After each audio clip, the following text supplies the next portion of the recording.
Bonjour les enfants! Aujourd'hui, nous continuons avec notre histoire dont le titre est Le loup sentimental. Un petit rappel de ce qui se passe dans les pages précédentes. C'est l'histoire de Lucas qui décide de quitter sa famille parce qu'il est devenu grand. Il a cependant une liste sur laquelle est inscrite tout ce qu'il a le droit de manger. Sur son chemin, Lucas rencontre différents personnages.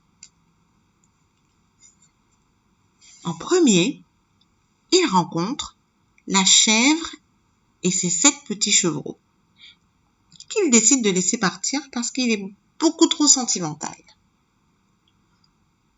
En deuxième position, Lucas rencontre le petit chaperon rouge.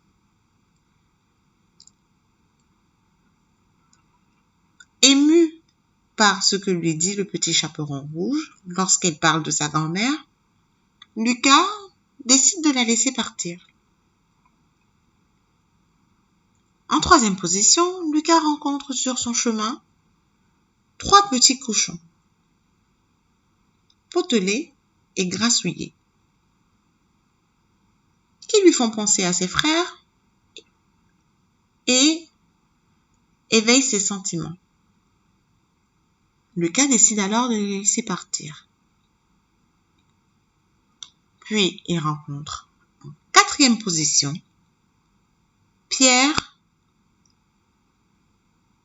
qu'il décide de laisser partir, malgré le fait qu'il ait désobéi à son grand-père. Lucas continue son chemin.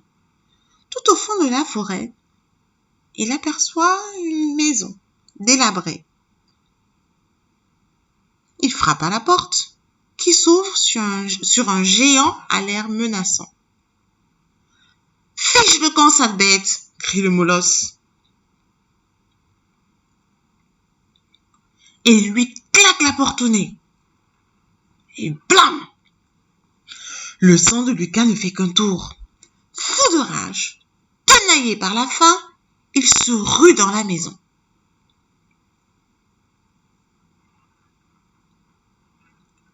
Et dévore l'ignoble individu. Ah! Je n'ai jamais si bien mangé, se dit Lucas en se pourléchant les babines. Soudain, il entend de drôles de gémissements.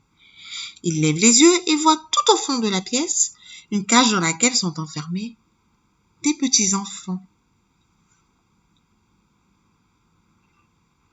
Il déverrouille la porte. « Qui êtes-vous » ? « Moi, je suis le petit poussé, et voici mes frères. Et nous tenons à vous remercier de tout notre cœur. Grâce à vous, l'ogre ne nous mangera pas. »« Ha !» s'exclame Lucas en riant. « C'est votre jour de chance. Sauvez-vous vite !»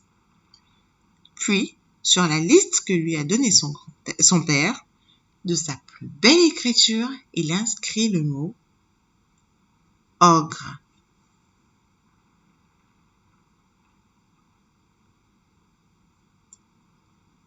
Et c'est la fin de notre histoire. À bientôt!